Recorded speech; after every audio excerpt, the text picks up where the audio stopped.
Vande Bharat Mangalore central. ভাই স্পিডই মাথায় খারাপ, কেবল চালু করলাম দেখো সেই স্পিড।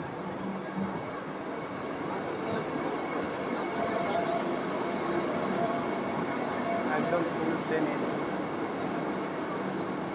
ভিড় দেখো সেই ভিড়। এখানে বসে যেতে হবে, এখানে শোয়ার পুরো জায়গা নেই, প্রত্যেকটা সিট বসে যাওয়া যাবে,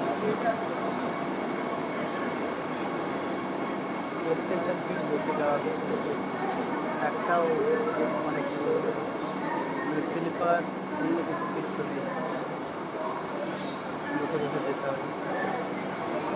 আর এটের অন্য কোনো ট্রেনের বগি নিয়ে থেকে বেরাবে তো কিছু বেরাবে সেটা হবে না। একদম সামনেও যায়, এই দেখো পেছনে সামনেও দুটো ড্রাইভার আছে, পেছনে দুটো পাইলট আছে, পেছনে পাইলট সামনে চলে গেল।